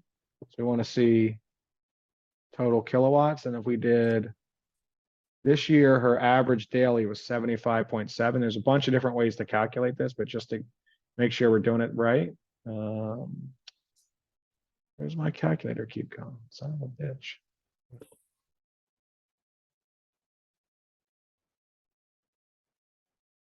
75.78 kilowatts a day average times 365 days. So they're probably closer to 27,000. Instead, this says 34,000. Mhm. So we're going to go in here and do. Here's how you request. Yep, that's what you calculated too, 27,000. Oh, So, oh, this system is going to produce 34 though. Okay. So 100% is 27,000, 130% is 34. So this system is going to make 130% of what they need. okay. So I did calculate it right. Okay. Yeah, you calculated it right. Yep. Okay, cool. Um, so her payback, and then I got a boogie because my throat's getting sore from talking all day. Uh, is okay. So her average is actually not 691 because that's the average of this system. So her Oh, average is actually 27,000 kilowatts. Just so we're playing with actual math. Um, 27,000 kilowatts times 0.30 cents an average kilowatt. So her average annual electric bill is 8 grand, which is like 2 or 3 times higher than most people. But she's got 2 houses and she's in California. So it's an way easier sale for you than somebody in like Nebraska that's paying 10 cents a kilowatt and it's not very sunny. yeah. So you're in the best place in the country for solar, best market. But it doesn't matter because we do virtual, you can go anywhere. Yeah. So 8,000 a year for electricity is what she's currently spending. The cost after incentives is 54 grand. So, oops, why does that keep going away? Stay on my desktop. So $54,000 for the equipment after incentives divided by 8,000, which is our average electric bill. 6-year payback. 6 years. Wow. Now she could stretch it out. So, I mean, we could do to make that same bill, we could do a 10-year loan and it would save on our principal, right? Or you can just say, hey, you have a much cheaper bill. If you want to throw those tax credits and pay it off early, that's good. Or if you just want to make a minimum payment, your bill's still lower, right? But like you could make it 10-year and it's still probably cheaper than you could make a 10-year loan and it's still cheaper than what she's paying. Oh, wow. It's Um, insane. so you're in the dude, California's the best for this. That's why half of the solar in the country is in California. But the other cool thing is as new markets open up, that's why I came back to the East Coast because a huge chunk of the people are in Boston to DC. So I've seen the future of what happens in California and Hawaii. It's just economics. Just when you tell 10 people about this, if you're a robot or a monkey, like if you have none of those sales and storytelling skills, like 2 or 3 people out of 10 should just be like, do this. Yeah. Like, oh, well, that's a no-brainer. I If see you why get they really, if you get good this at it and you get passionate and you learn what you're doing, yeah. this guy has like, and on a good day, I have like a 60 to 80% close ratio, Wow. right? So you talk to 10 people and you're going to get 4, 5, 6, 7 of them. Now, some people are going to live in the forest. Some people are going to fail credit. Some aren't going to qualify. But even if you close 2 or 3 out of 10 and the average commission, 7 to 10 grand a deal, you know what I mean? Like you can just reverse engineer the math of like how to create like crazy abundant generational wealth while helping people that's doing something good. It's a Hmm. dream. I couldn't even imagine like that this would exist, right? Like that Hmm. you can do something that's business that's super abundant that can help people. And you can cut your sister's bill in half and get her a $20,000 tax credit and a check in the mail for 3 to 6 grand and cut her bill down. I didn't know about the 3 to 6 grand. I thought it was just like, oh, a discount we're doing. Well, this is a customer incentive, and it's a little bit like to be completely transparent. And I tell customers this all. I tell customers everything. I show them Hmm. all the options, and I help them make a choice today. Um, but they're basically tacking that on the loan is what they're doing. It's like a car deal. Okay. So we're going to tack 6 grand on the loan and then give you a check for 6 grand today. Well, So it's, I'm sure she'd still like it because she was just on maternity leave and she felt it. yeah, to get a check for that. Now this Yeah. is on the financing option, Oh, okay. not on the PPA option is just we're going to do a discount. So this Mhm. is the loan option. This is not the PPA. Yeah. Okay. Okay. Yeah. Um, Oh, I gotta try to get her on the call. yeah. So the next thing we're going to do is I have a new updated Zoom link. Let me share it with you or a calendar link. I'm trying to have a little bit of a social life. So let's see, I instead of like 6 to 10 Fridays Yes. now, I block Fridays off at 5. Hmm. And then, okay. Yeah. So here's my new link. So, um, take this and save my link. Hmm. And then you'll be able to pull it up and then you just want to schedule a call with her that works for her. We can do the same Zoom Okay. and show you how I do it. And, Hmm. obviously no, F bombs or custom, you know what I mean? Like be respectful and stuff of like a customer, especially your sister, and Yeah. um, show her options. We're not going to be salesy. It's like, hey, here's option one, here's option two, here's how it all works, um, and it can help a lot. Like it can really help. In this case, it's nuts how much it can help them save.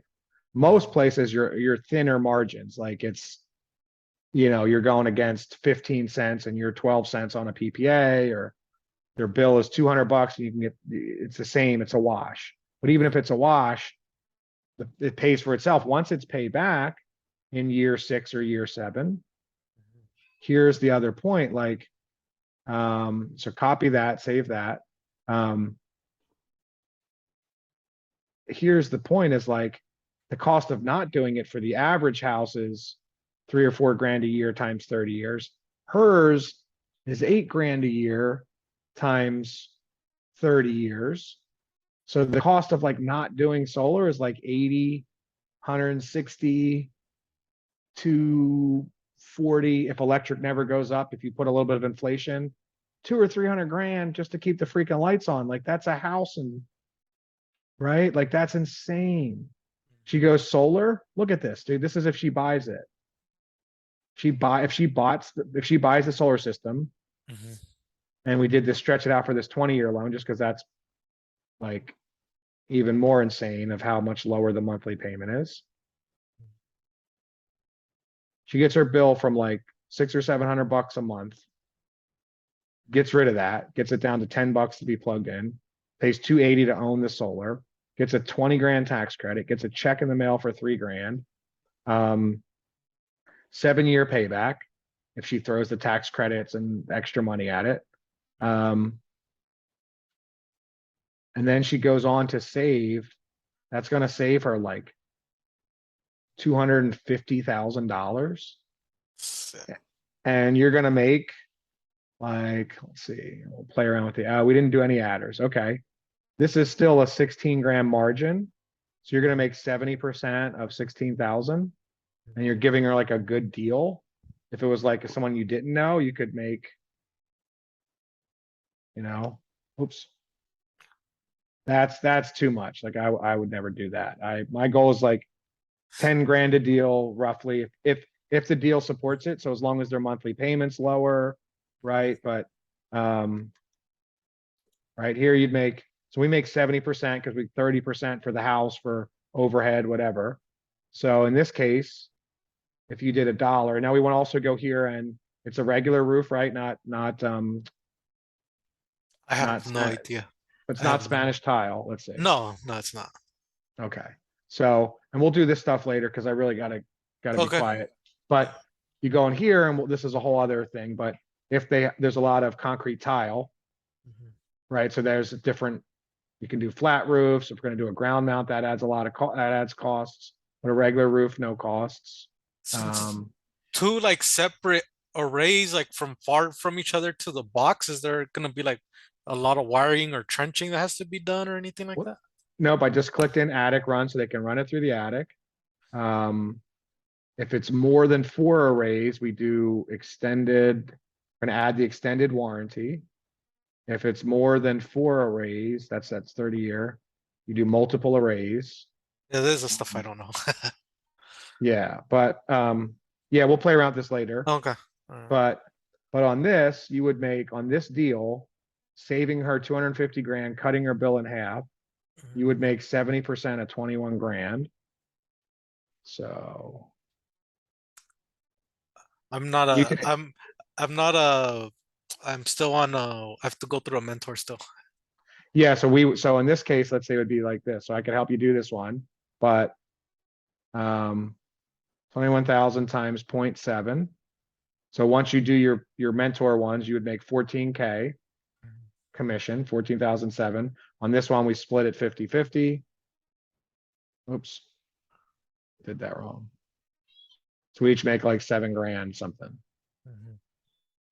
for an hours of work, Yeah. helping someone save lots of Yeah, money, I helping know. the environment. I'm still Like, surprised. It seems too good to be true, but it's real. what's the margin, right? So 10 years ago, I made like 500 bucks a solar deal. Like, you know what I mean? The cost for the panels went way down. Those early people that were the early adopters, the people that camp out for the Tesla or the new iPhone, all those people signed up already. So now there's this thing called, you've seen this Yeah. graph of technology adoption. The funny thing, it was my mom that wanted to get solar at our house because our Mhm. neighbors got it, and she's like, "Let's call them. I want to get it. I like it. It's the environment." This was like in 2015, so my mom's one of those people. Yeah. The so this is technology adoption chart. Hmm. So this is another of those inevitable things, right? So how can I make that bigger? The You graph see of this? distribution. Yep. So this is the early adopter. This was your neighbor, right? Hmm. They camped out to get the new iPhone. That This was was your me. mom. Yeah. This is the Star Trek fanatics, the deadheads. Like this is the people that need the newest thing. This was your mom that like, oh, I saw that. The neighbor had that kind of looks kind of cool. Early adopter. Here's the chasm to go from early adopter to early mainstream. Oh, these are innovators.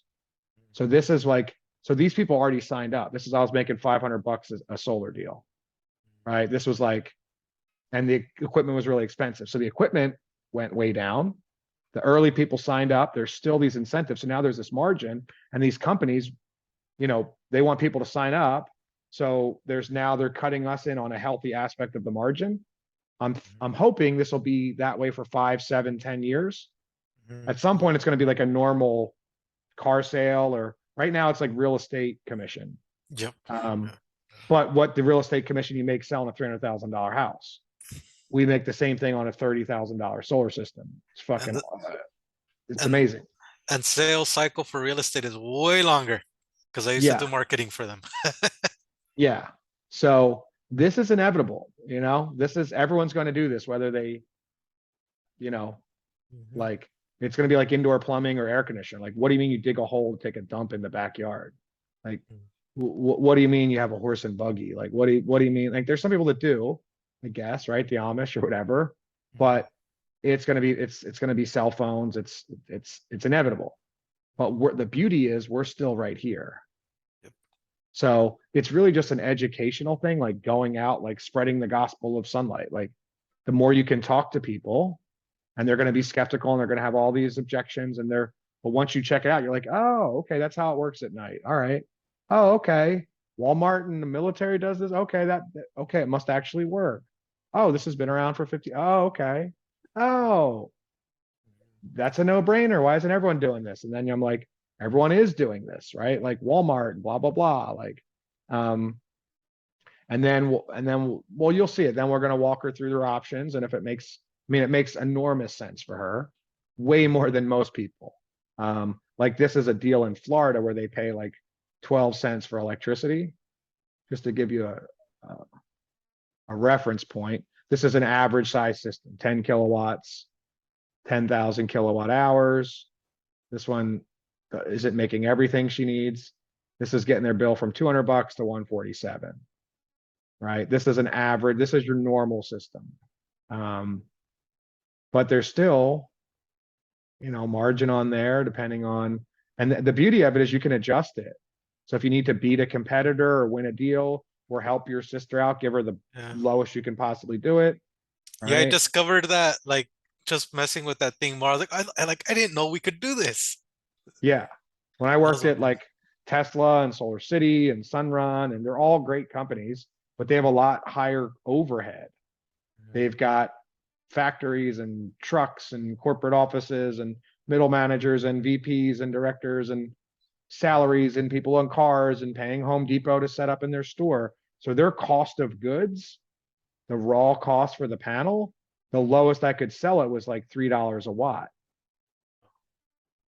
cash, 360 financed. Our all in like cost of, it's all here. The base price 50 cents a watt, the panel 60 cents, the inverter, all in it's about, a depending on where you're at, $1.60 to $2 something. Mhm. So $2 a watt. So you can sell for lower than most other people while making more, Yeah.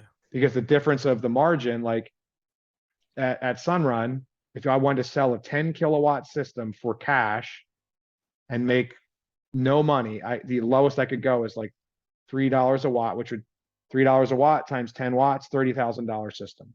Yeah.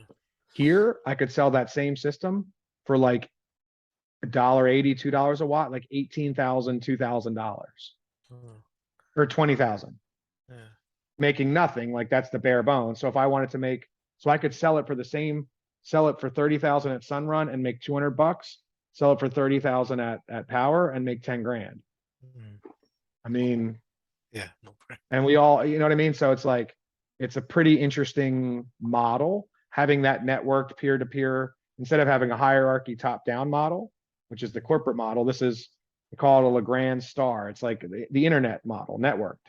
And there's a Mhm. little bit of, I was skeptical of like MLME stuff at first, right? I was like, because it's like, but if you look at it, like every business structure, military, mafia, corporation is a hierarchy. As long as you have a legitimate product, like everyone uses energy, right? It's not like lotions and potions, like how much freaking protein shakes and soap and, but like Yeah. Amway and Mary Kay and stuff are legitimate, solid businesses. Yeah. But a lot of those are built more around like recruiting people to get your fucking protein shakes. It's like, I don't want to bother my friends and family with that nonsense. But this is like everyone's using energy. You can make 7 to 10 grand margin to sell solar and help people. And you also have the opportunity like to tell other people about it and help them out and build like an organization in a exponentially growing industry that's the largest industry on the earth. uh, I mean, that's how you can make money in your sleep, Right. right? Like, um, so it's cool, man. And we're just getting started. Like this is Yep. just, we're still in like the early innings of the game. Yep. Cool. So I have so much more to tell you. I get so stoked, but I'm like on the East No, Coast, what time is it? It's almost 10 o'clock. oh, no, thank you, man. I appreciate it. You've got me like so much more excited, and like it makes so much more sense to me after going through all this. And I know that Yeah, man. helps you so much when you're selling because when you like get it more, you could transfer that energy, emotion, like you were saying earlier. Yeah, I mean, like, and when you believe in it, like I believe, I came at this from the hippie perspective of like, get off oil, stop destroying the environment, and stop oppressing people, and uplift people, and create jobs, and stop oil war. Like, I believe in this legitimately. Like, this can help on so many levels. A lot of Mhm. that I sort of keep in my back pocket. Most people do it for economics, Yeah. saves money. Yeah. But like the opportunity is so amazing, and that's the deeper reason. Is that your young buck there in the Yeah, background? that's my nephew. Okay, that's what it's ultimately about, right? Like giving, not to sound cheesy or cliche, but like a better world for the kids, where like kids can breathe the air. There's abundance. There's opportunity. There's, right, like there's, it's an amazing, to create a better world, and also this opportunity of like not being like trading your time for money, like helping people and making a small sliver of that business and replicating that, scaling that, spreading it. And like once you get it, it's like I would be on like the street corner on a soapbox, like hear ye, like Yeah. have you heard the gospel of the sunlight? Like this is something that like I'm excited about anyway. So if you can just get excited, like you don't need to be like, a fanatic like me, but you're like, wow, this is cool. Like Jesus, like this helps. This can save her so much money. This is going to help people. It's going to help. Mhm. And like when you're doing something good, like that, there's Simon Sinek and there's so many good books. Like I'll Mhm. just leave you with this, and then you can digest. Because like everything I'm doing is, I'm a big believer in copy and paste, right? Like shamelessly copy and paste. Like Mhm. nothing I've said is really original. Like just copy the best, copy what other people have, right? So this is, I've got a, when I worked at Tesla, I taught people objection overcoming. So all the Uh-huh. stuff that we covered earlier, right? Yeah. Sales is a transfer of energy, emotion, and surety. People buy on emotion, justify with logic. Persuasion is an art and science that can be learned and replicated by copying the masters, aka read books. Selling is creating rapport through leading Socratic questions to create a desired emotional response and pairing yourself and your products as the solution to problems using storytelling and analogy, not telling. Solar adoption is growing exponentially, utility rates compound. So, uh, you know, basically read books. YouTube, there's so much stuff that's free, Audible.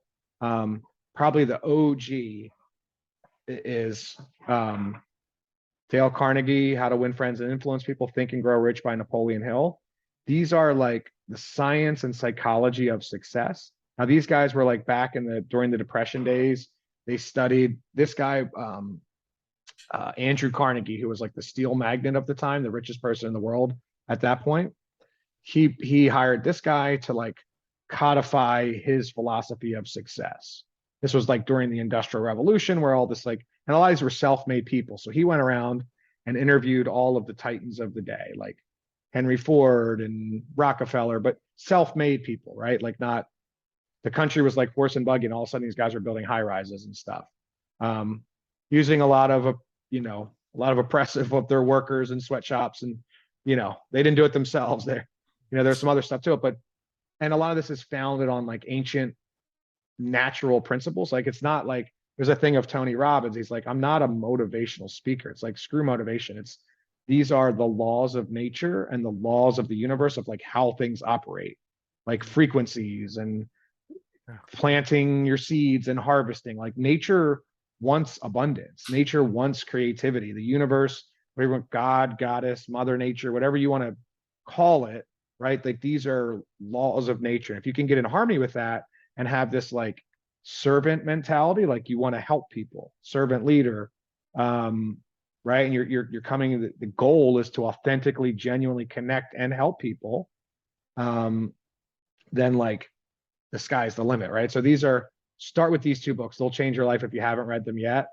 Brian Tracy is awesome. The Psychology of Sales, Tony Robbins. These are the OGs that motivated all of like the modern day gurus, the Gary V's and the Wolf of Wall Street dude, and all these guys came from these people, which just were repeating ancient spiritual and natural laws, basically. Um, this is another one I did about, we looked at that one, looked at that one. This is cool about how ideas spread. Um, this is about the tipping point. You could check that out. This was really interesting. It was talking about and this was a long time ago. This was back in 2016 about um, the viral nature of solar, meaning like, well, I hate to use that word even, but back when I first started in Solar City, they would have people's posted up in like Home Depot and Best Buy, and they would set in-home appointments.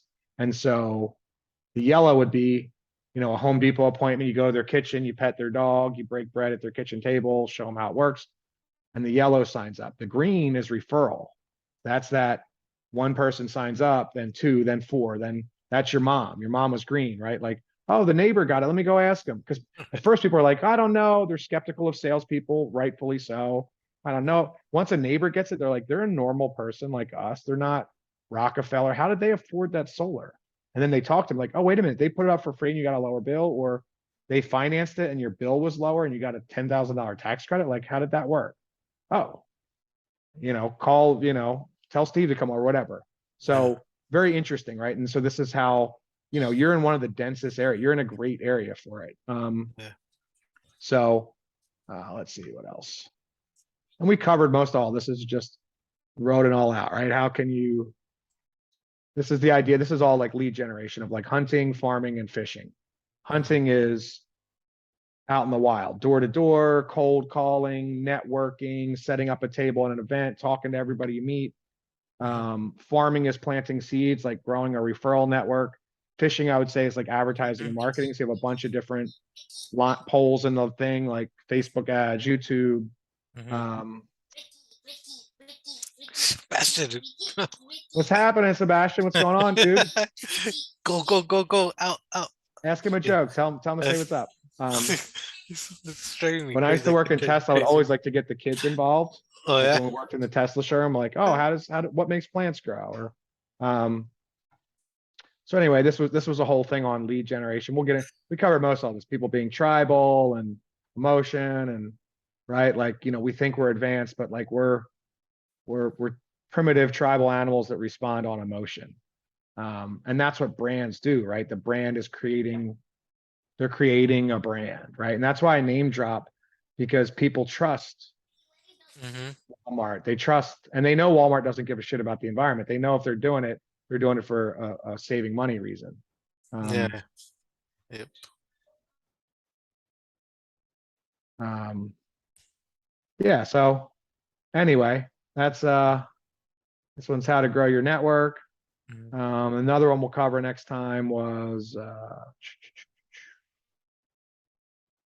overcoming objections. We covered a Okay. lot of this stuff, but we can dial into the details. For the beginning is just keep it simple. Yeah, Find yeah. people to talk to. Exactly. Tell them, at first you're not pitching solar. You're Hmm. just pitching a 5 minute, no obligation call. Like, Yeah. hey, there's these great new things. There's all these rebates and incentives. Hmm. I know it sounds pretty wild, but it's worth a 5 minute call. No obligation. We're just going to check it out, show you how it works. If it makes sense, cool. If not, cool. I promise no like hard sales tactics. So your first thing is pitching appointments, right? And so in the beginning, you're just going to try to set up an appointment. I'll close them. You'll see how I close them, and you'll learn how to do it, and then you can do it yourself. Hmm. Um, and yeah, so that's your first step, right? Is just, and then there's lots of ways to do that. There's Yeah. door to door. There's cold. I've done cold phone calling. There's advertising. There's marketing. There's buying age data. That's what I want to get into next. Is buying age people that filled out an online ad, and you can buy age data and you can run them through automatic dialers, so the dialer's going automatic. And then when they pick Hmm. up, you're talking to someone that filled out like I'm interested in solar 30, 60, 90 days ago or a year ago. Yeah. And it's like, oh, hey, Ricardo, sorry we didn't connect. I saw you filled out the form about interested. And you're Yeah. just pitching a quick little appointment at that point. Okay, cool. We'll check your house out. All we need is a little copy of your electric bill, see how much power you're using. And then you're assuming the sale, right? Like Henry Ford, you can have it in black or black, right? Like, oh, cool. Are Tuesdays at 5 or Wednesdays at 10 better for you? You're not saying, hey, I'm sorry to bother you. I'm sorry I exist. You're probably busy. Maybe do you want to meet? Maybe not. Call me, maybe never. That's how a lot of people are. Like, if you go in there, like, I know I can save the average person 20, 30, 40 grand with a PPA. Your sister's PPA will save her like 60, 80, 100 grand. To buy it, the average house is going to save 60, 80, 100,000, get her 10 or 15 grand tax credit. Your sister, because it's like two or three houses and expensive electric, is going to save like over $200,000 in electric costs and get like 20 grand in tax credits. Like, I'm not sorry I'm bothering you. I'm here with some good news to help you. Like, Yeah. help me help you. Give me 30 seconds. I promise it's worth your time. Right. And like, cool, here's what we're going to do. Like, assume the authority right away. Like, this is what's happening. Not like, please, could you maybe spare? It's like, hey, Tuesday or Wednesday. What day Yeah. are we're talking? What day is better Uh, for you? I'll ask you Um, one last question because I know your voice is, you gotta go. I have would you do that whole thing of giving, like, I saw this thing where you could give people like a trip, a vacation, like Las Vegas or whatever, mhm. if they do the review of their electric bill, or do you think that's kind of like makes them show up to the wrong thing, or what's your take on that? Do you use What that? Yeah, when the pandemic first popped off, and I also set up like channel partnerships with local businesses. Like I'll Mm-hmm. put a raffle box in a coffee house or like a yoga place if I know the owner and say, hey, can I put a raffle basket up? Anyone that, so I would, for anyone that takes a 5 or 10 minute, I'm pitching a 5 or 10 minute, see if you qualify electric bill review, free, no obligation. For Mm-hmm. that, I would do 5, 10, 15, $20, whatever you're comfortable with. $20 gift card or $20, $10 gift card, no obligation whether you do it or not. Yeah. If you sign up for solar, 250, $500. Because if you're making 10 grand a rip, like, and if I talk to 10 people, two or three are going to do it.